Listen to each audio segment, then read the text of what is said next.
The laughter at Camp Pendleton's elite sniper range cut through the morning air like a blade.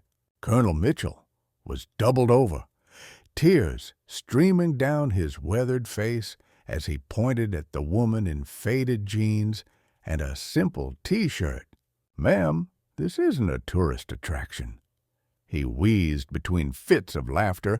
Grace Williams stood perfectly still, her expression unchanged as 20 Marines joined their commanding officer's mockery.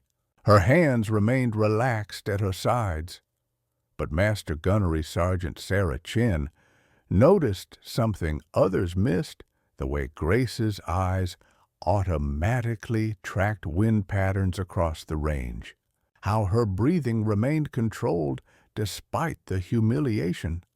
What happened next would strip the laughter from every throat in that room and leave Colonel Mitchell's career hanging by a thread. Because sometimes the most dangerous people are the ones who look the most ordinary. Camp Pendleton's 1,000-yard range was sacred ground for Marine snipers. The morning sun cast long shadows across the precision-built facility where America's deadliest marksmen honed their skills. This wasn't just any training ground. It was where legends were born and where the impossible became routine. The range had witnessed history, from record-breaking shots to classified operations that would never see public light. The facility buzzed with the controlled chaos of elite training. Spotters called wind readings, while shooters adjusted for distance and elevation. The crack of high-powered rifles punctuated conversations about ballistics and breathing techniques. This was a world where millimeters mattered and where a single shot could determine life or death for hundreds of soldiers downrange. Grace Williams had been born into this world of precision and pressure. Her mother, Commander Elena Eagle's Eye Williams, had been a Navy sniper legend whose exploits were whispered about in military circles.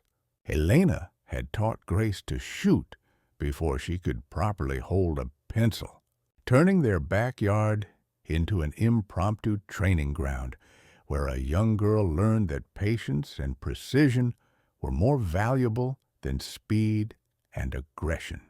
The military had been Grace's destiny from birth. She'd excelled in every program, from basic marksmanship to advanced reconnaissance. Her instructors noted an almost supernatural ability to read environmental conditions and an uncanny knack for making shots that defied conventional wisdom. She moved through special operations training like water through a sieve, effortlessly, naturally, inevitably. But Grace's greatest strength was also her greatest burden. She possessed an intuitive understanding of ballistics that bordered on the mystical. While other snipers relied on calculations and equipment, Grace could feel the shot. She knew instinctively how wind would affect trajectory, how humidity would alter bullet flight, how the Earth's rotation would influence a long-range engagement. This gift had made her the most sought-after sniper in special operations and the most isolated. Grace hadn't come to Camp Pendleton to prove anything. She'd come to confront the ghosts that had haunted her for 3 years. This range held memories she'd tried to bury, memories of her mother's final training exercise, of the mechanical failure that had claimed Elena's life, of the promise Grace had made to never return. But duty had a way of calling people back to the places they feared most. The conflict wasn't just about facing her past.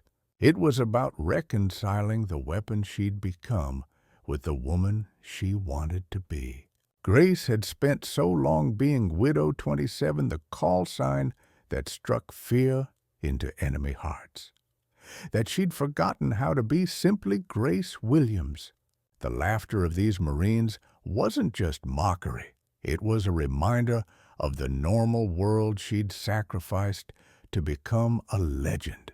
But fate had brought her to this moment for a reason, and the universe was about to remind everyone present that appearances could be devastatingly deceptive. Grace's request had been simple access to the 1,000-yard range for a single shot. She'd filled out the paperwork properly, followed protocol, and waited patiently for approval.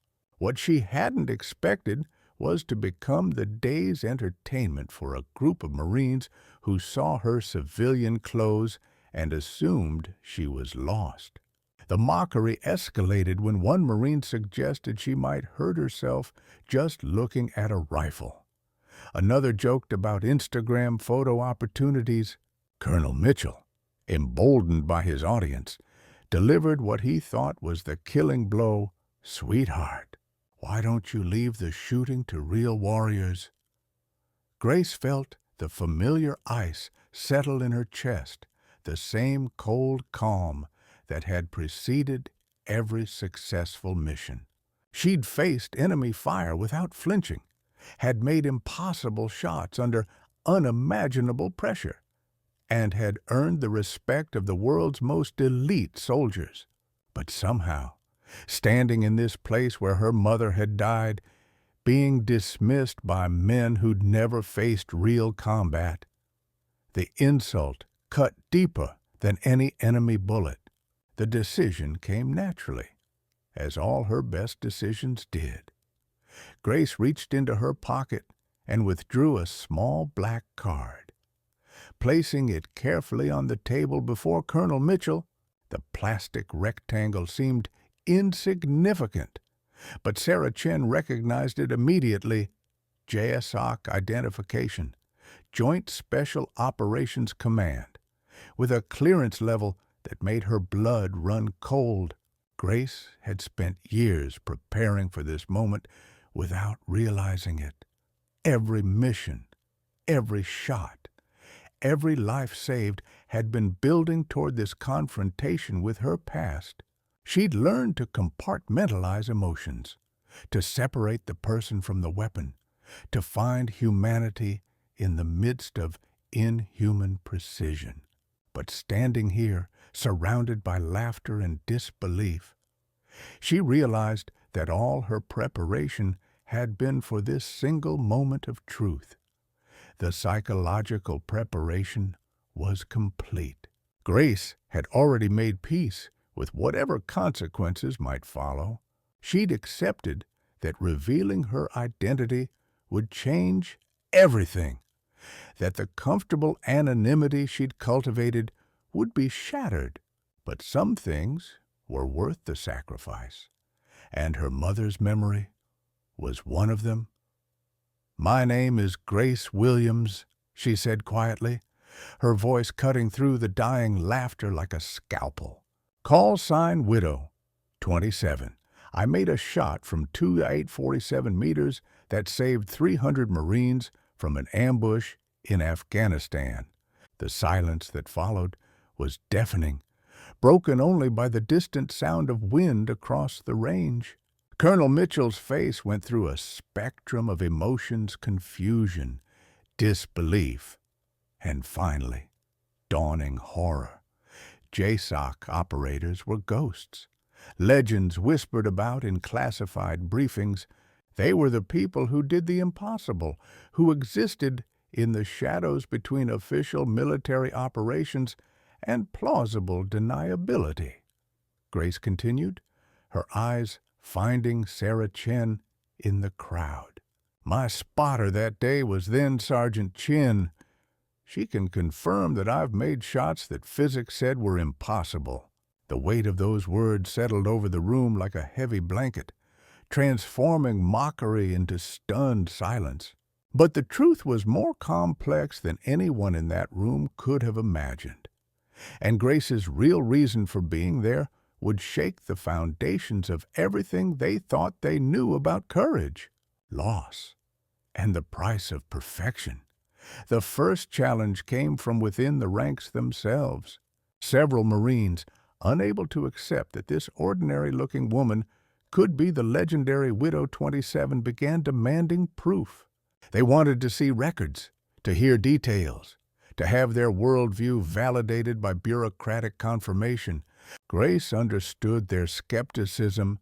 She'd cultivated her unremarkable appearance specifically to avoid this kind of attention. The second wave of challenge was more subtle, but potentially more dangerous. Word was spreading beyond the range.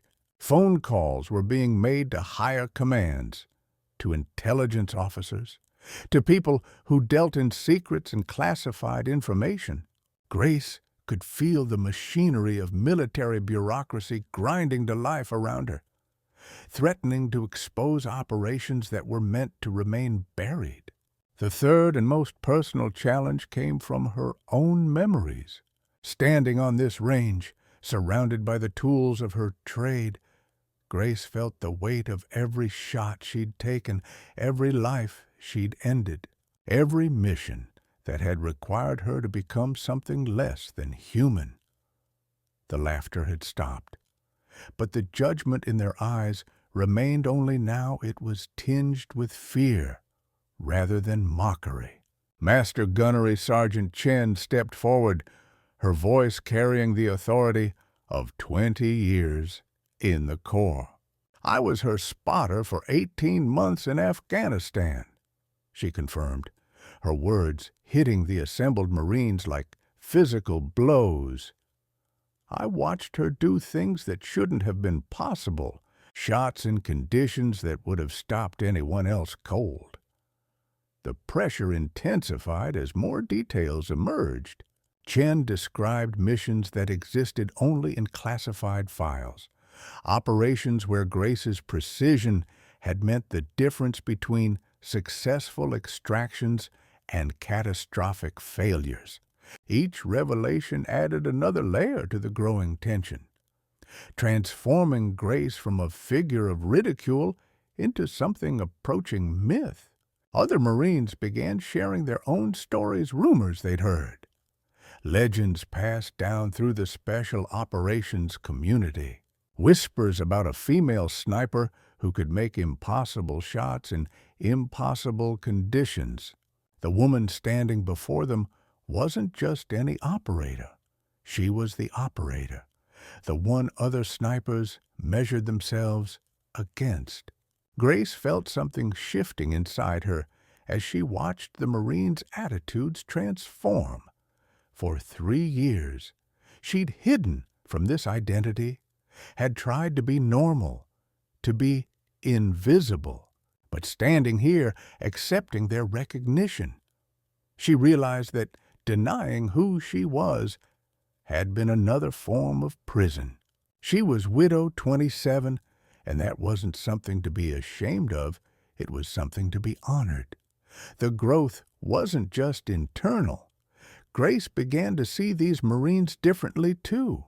Their initial mockery hadn't come from malice, but from their own insecurities, their own need to maintain the illusion that they were the elite, the best, the most dangerous.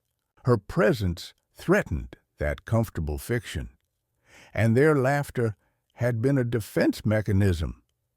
She also began to understand her mother's legacy differently.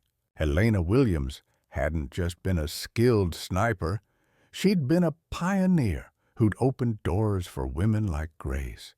The range where her mother had died wasn't just a place of tragedy, it was a monument to breaking barriers and exceeding expectations. But even as Grace felt herself accepting this recognition, she could sense the storm building around her. Colonel Mitchell's humiliation was turning into something darker: anger, resentment, and the dangerous unpredictability of a career soldier whose authority had been publicly undermined.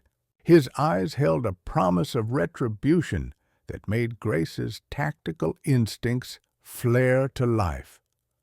The arrival of additional personnel signaled escalating complications.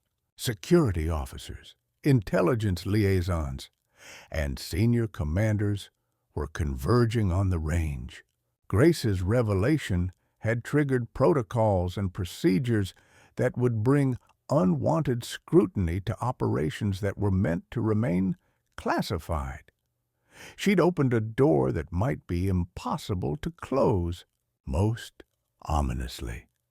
Grace realized that her emotional journey back to this place was far from complete.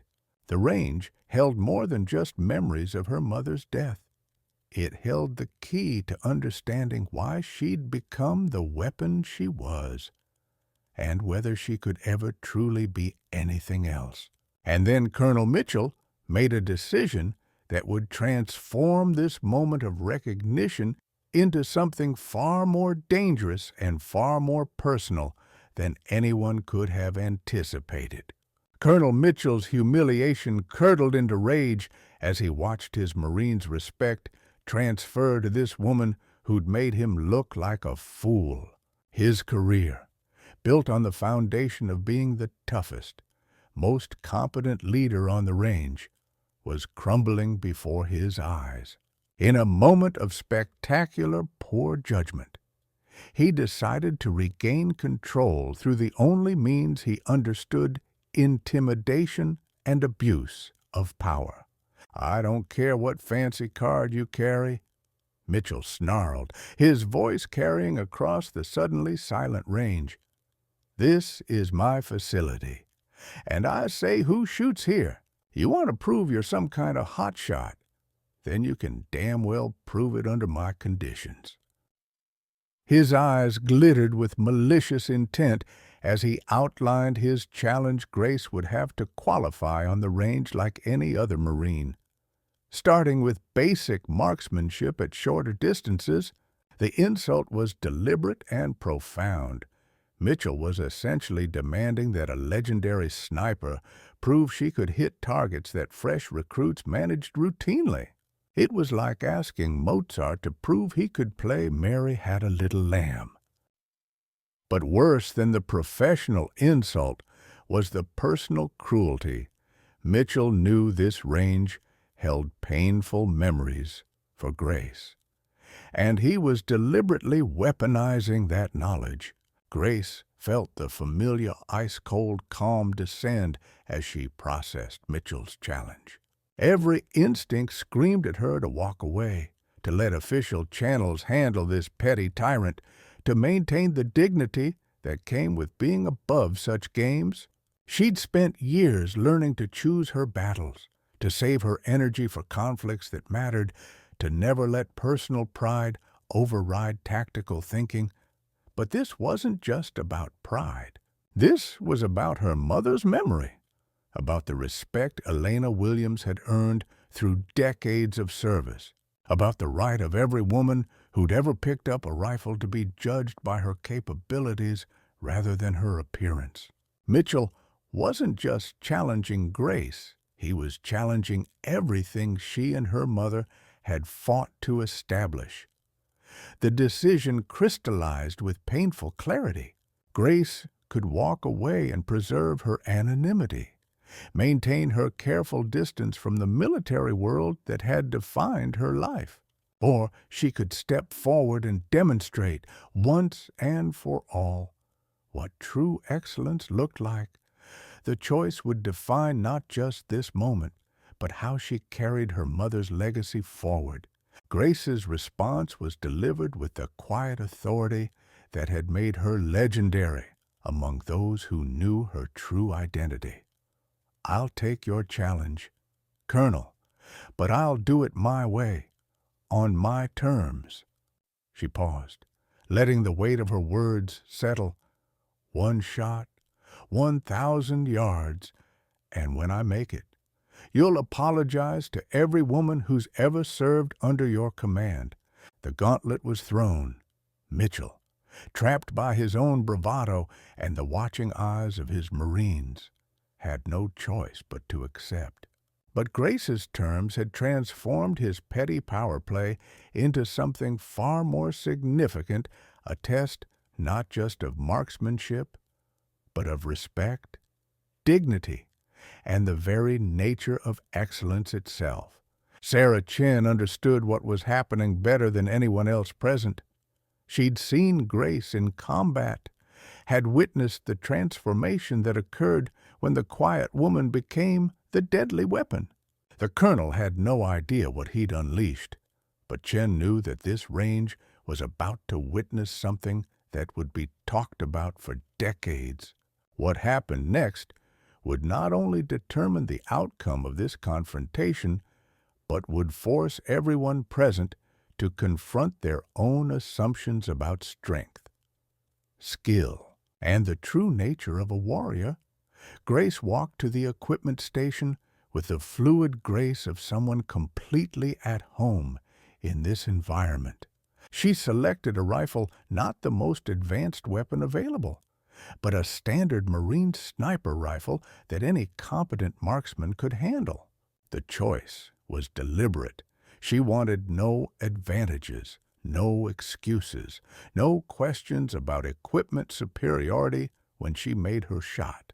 The range fell silent as Grace conducted her equipment check with the methodical precision of someone who'd done this thousands of times under conditions far more challenging than a California training facility. She tested the scope, checked the bolt action, and examined the ammunition with the careful attention of someone who understood that in her world, perfection wasn't optional. It was survival. Sarah Chen positioned herself as spotter without being asked, falling into the familiar rhythm they'd developed during their months of combat operations. The partnership was seamless, professional, and utterly focused. Chen began calling environmental conditions wind speed, humidity, temperature variations, while Grace absorbed the information with the unconscious competence of a master craftsman. The Marines formed a loose semicircle around the firing position, their earlier mockery replaced by genuine curiosity and growing respect. Word had spread beyond the range, and additional personnel were arriving to witness what was already being whispered about as a historic moment. The pressure was building, but Grace seemed to exist in a bubble of perfect calm. Colonel Mitchell stood with his arms crossed, his face a mask of forced confidence that didn't quite hide his growing unease. He'd committed himself to this confrontation, but the quiet competence with which Grace prepared was undermining his certainty. The woman who'd walked onto his range looking like a lost tourist was revealing herself to be something far more formidable. The target at 1,000 yards was barely visible to the naked eye, a small circle of paper that represented the difference between vindication and humiliation. Grace studied it through her scope, her breathing controlled, her body perfectly still. The moment stretched like a held breath. Pregnant with possibility and consequence, Grace settled into her firing position with the fluid motion of someone who'd done this in deserts and mountains, in rain and snow, under enemy fire and impossible pressure.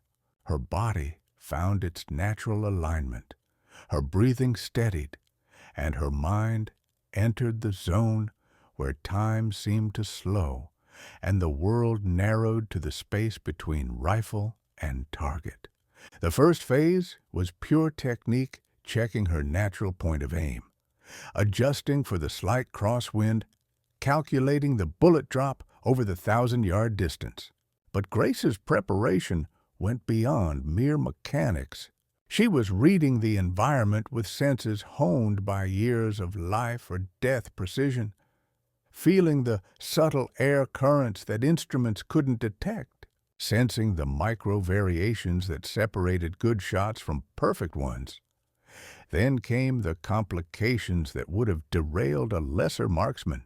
A sudden gust of wind shifted the flags along the range, requiring instant recalculation. The sun moved behind a cloud, changing the light conditions and potentially affecting her sight picture. These weren't just technical challenges, they were tests of the intuitive understanding that separated true masters from merely competent shooters. Grace's response was poetry in motion. She adjusted her aim with microscopic precision, her body adapting to the changing conditions with the fluid grace of someone who'd learned to dance with chaos.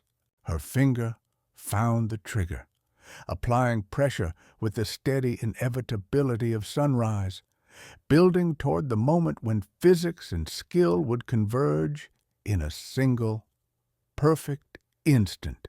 The shot broke with the sharp crack of high-velocity precision for a heartbeat. The world held its breath. Then Sarah Chen's voice cut through the silence with professional clarity.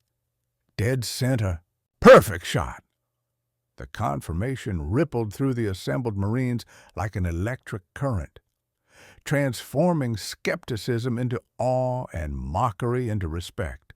The silence that followed was profound, broken only by the distant sound of wind across the range. Grace set down the rifle with the same calm precision she'd displayed throughout the demonstration, her expression unchanged, her breathing steady. She'd done exactly what she'd promised to do, nothing more, nothing less. Colonel Mitchell's face cycled through a spectrum of emotions: disbelief, anger, humiliation, and finally, a grudging recognition of what he'd just witnessed. The apology, when it came, was stilted and inadequate, but it was offered in front of his Marines, which gave it weight. Grace accepted it with the same quiet dignity she'd maintained throughout the confrontation. The Marines' reaction was more complex. Some were clearly awed by the demonstration of skill they'd just witnessed. Others seemed to be processing the implications of what Grace's presence meant for their own understanding of excellence and capability. All of them were looking at her with new eyes, seeing not the ordinary woman who'd walked onto their range, but the extraordinary warrior she'd revealed herself to be. But the true impact of this moment would extend far beyond a single perfect shot and a colonel's forced apology, rippling outward in ways that would change lives and challenge assumptions for years to come. Within hours of Grace's demonstration, the base commander arrived with a full security detail and a stack of classified files. Colonel Mitchell found himself relieved of command pending a full investigation into his conduct.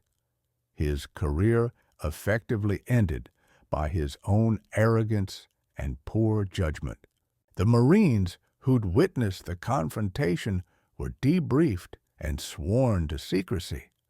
Though the story would inevitably leak through the military grapevine, Grace was offered any position she wanted: instructor, consultant, or a return to active operations with full honors and recognition.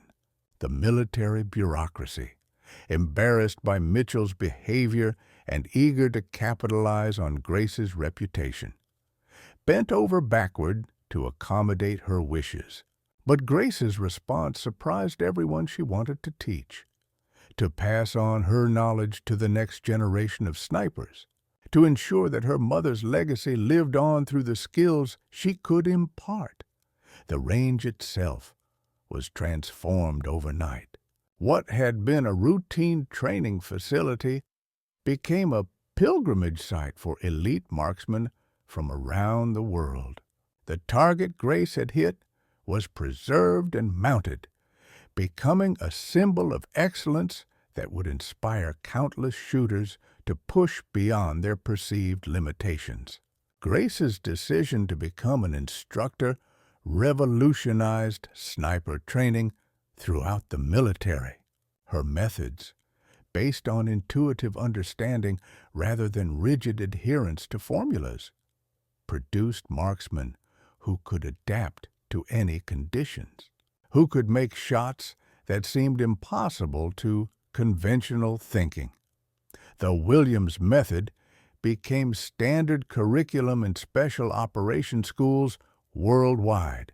More importantly, Grace's example opened doors for women in combat roles that had previously been closed or grudgingly tolerated. Her demonstration that excellence transcended gender stereotypes inspired a generation of female soldiers to pursue careers in the most demanding military specialties. The ripple effects extended beyond the military, influencing civilian shooting sports and challenging assumptions about women's capabilities in high-pressure situations. The story of the colonel who laughed at the simple woman became legend, told and retold in military circles as a cautionary tale about the dangers of judging people by their appearance. It became a teaching tool about respect, professionalism, and the importance of recognizing excellence regardless of its packaging. Grace's return to the range where her mother had died proved to be the healing she'd needed without realizing it. By honoring Elena's memory through her own excellence, Grace was able to integrate her identity as Widow 27 with her desire to be simply Grace Williams. She learned that she didn't have to choose between being a weapon and being human.